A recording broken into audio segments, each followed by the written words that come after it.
Hai Sobat Muda, ketemu lagi dengan saya, Nick Sang Penggerak. Salam bahagia, hidup makin berarti. Sobat Muda, 1 minggu persisnya PJJ, pembelajaran jarak jauh, atau PDR, pembelajaran dari rumah dengan daring dalam jaringan, telah berlangsung. Bagaimana hasilnya? Maksimal?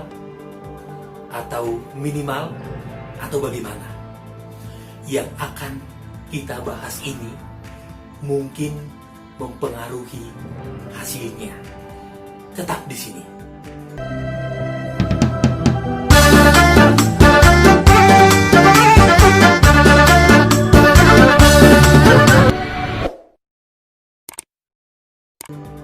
Sobat Muda, jujurlah kita akui, hasil pembelajaranmu selama 1 minggu ini memang belum bisa diukur.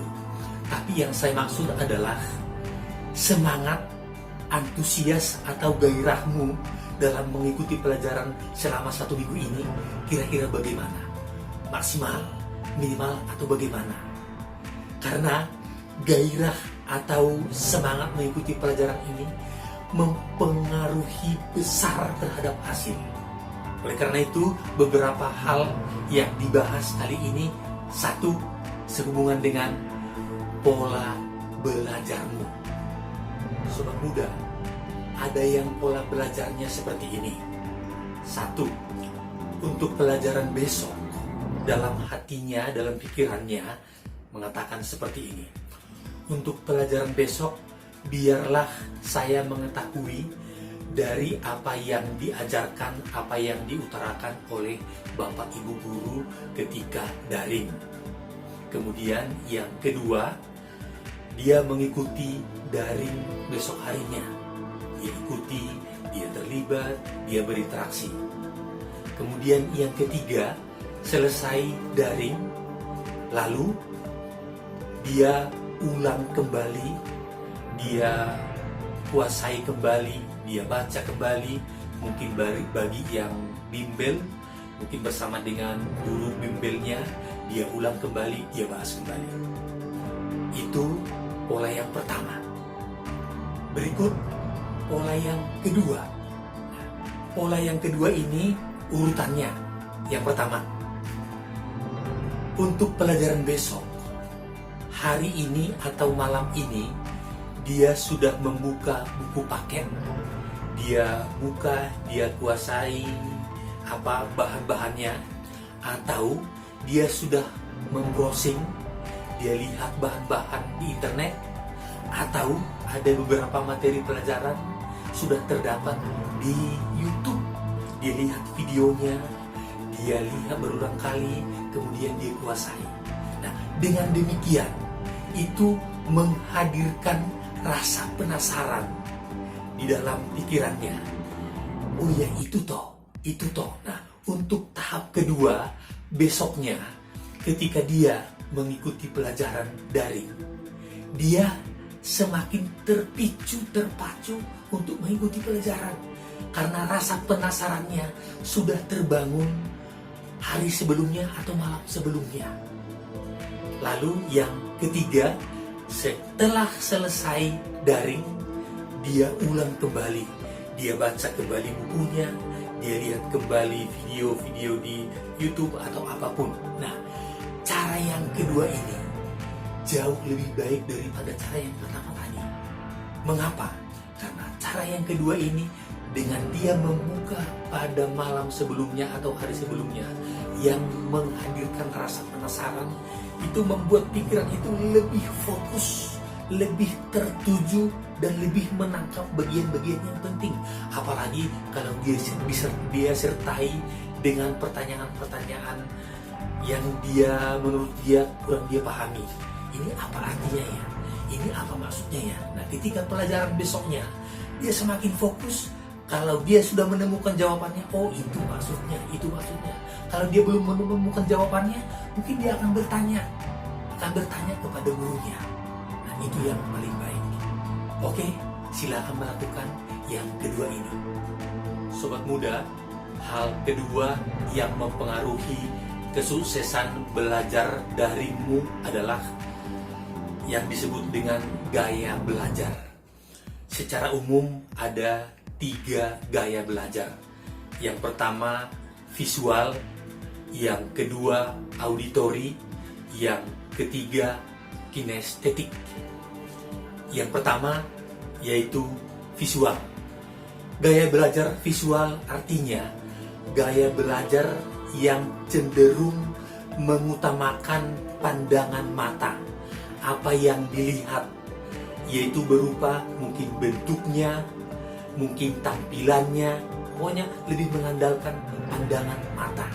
Nah, sehubungan dengan ini, bagi kamu yang kecenderungan gaya visual, yang kamu lakukan diantaranya mungkin perlu melihat video tutorial, atau mungkin kalau ada rekaman gurumu waktu mengajar, silakan kamu lihat rekaman itu, karena dengan melihat itu lebih cepat nangkap masuk ke dalam pikiranmu, lebih lama diingat, lebih mudah mengingatnya. Sobat, gaya belajar yang kedua adalah auditori, yaitu orang yang cenderung kekuatannya ada di pendengaran, mengandalkan telinga, suara. Dia kuat ketika mendengarkan informasi dari luar, entah itu dari gurunya atau dari mana saja, sifatnya suara. Nah, yang bisa kamu lakukan selain mendengarkan suara dari gurumu, atau mungkin mendengarkan suara dari apa saja, termasuk juga buku pelajaran, coba materinya itu kamu rekam. Kemudian rekaman itu sering-seringlah kamu dengarkan, karena itu kekuatanmu di situ yang auditori. Sering kamu dengar, dengan demikian pemahamannya lebih dalam, lebih lama, lebih mantap. Sobat muda, gaya belajar yang ketiga namanya kinestetik. Apa artinya? Kekuatannya yaitu di sensasi, rasa, gerakan, dan sentuhan. Jadi mereka ini perlu ada gerakan, bergerak, atau mungkin juga sentuhan.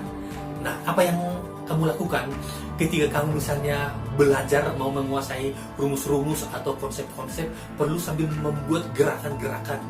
Mungkin juga dengan berpindah tempat, misalnya untuk menghafal tertentu di sini, untuk menghafal tertentu di sini, untuk menghafal tertentu kita ke sini. Kemudian untuk menghafal tertentu mungkin dengan membuat gerakan tertentu, mungkin bisa pegang kepala, atau pegang telinga, atau pegang pipi, dan lain sebagainya. Nantinya ketika kamu misalnya ujian atau mengingat materi yang kamu pelajari tadi, dengan melakukan gerakan itu, maka memori tadi akan keluar, akan muncul kembali dengan melakukan gerakan-gerakan tadi. Itu kelebihannya. Sobat muda, faktor ketiga yang mempengaruhi kesuksesanmu selama daring ini adalah tentang sarana prasarana. Yang pertama, tempat. Sobat, tempat yang saya maksud di sini boleh ruangan atau kamar tertentu, termasuk di sana mungkin mejanya atau kursinya, atau di tempat sesuai dengan keberadaan di rumah masing-masing. Yang penting tempatnya tertentu di situ. Sebab kalau misalnya kita berada di satu tempat, kemudian kita sudah memutuskan kita mau belajar di situ, nantinya state kita, yaitu mentalitas kita, perasaan kita, pemikiran kita, termasuk kenyamanan tubuh kita akan terbentuk dan terbangun di situ. Misalnya di satu tempat kamu sudah mengatakan, aku di sini, apakah pakai meja atau pakai kursi atau di lantai, tidak apa-apa. Yang penting kamu mengatakan, aku di sini ketika terjadi proses daring. Kamu di situ. Nah, ketika berada di situ, maka yang namanya serius, fokus, terlibat, memberikan diri untuk mengikuti pelajaran itu akan terbentuk dan terbangun. Besoknya, kalau misalnya kembali ke situ lagi, itu sudah otomatis terbentuk, terbangun. Lusanya terbentuk, terbangun. Kalau misalnya kamu berpindah-pindah tempat, hari ini di sini, besok di tempat lain. Nah, di tempat lain itu akan membangun state atau membangun mentalitas tertentu lagi. Dan waktu membangun mentalitas tertentu ini butuh waktu, butuh energi yang baru lagi. Kira-kira seperti itu, perlu ada satu tempat dengan perangkat-perangkatnya. Kemudian sehubungan dengan tempat ini perlu juga diperhatikan adalah penerangan dengan lampu yang cukup terang. Terang yang dimaksud di sini cukup dengan nyaman mata kita memandang huruf, memandang layar, atau memandang sarana yang kamu pakai, apakah itu laptop, apakah itu HP. Lalu berikutnya adalah tentang ventilasi udara. Paling bagus ventilasi atau keluar masuk udara di ruangan itu cukup longgar, karena itu mempengaruhi suplai oksigen ketika kita bernafas. Kalau oksigennya banyak, maka pernafasan kita lancar, itu akan membangun suasana segar diri kita, karena suplai oksigen di otak itu cukup terpenuhi. Tapi kalau misalnya ruangannya agak tertutup, agak pengap, itu sangat mempengaruhi keterbatasan oksigen, itu segarnya agak terbatas. Sobat muda, 3 yang saya katakan tadi, diantaranya yang pertama tadi adalah pola belajar, kemudian yang kedua gaya belajar, dan yang ketiga sarana prasarana. Dalam hal ini saya lebih menekankan tadi tentang tempat. Sobat muda, demikian video kali ini, semoga berdaya guna bagi Anda. Sukses berhasil daring Anda. Untuk mendapatkan video berikutnya, silakan di subscribe, di like, di komen, atau dibagikan kepada siapa-siapa yang menurut Anda perlu juga mengetahui hal-hal yang tadi disampaikan. Sampai bertemu, salam bahagia, hidup makin berarti.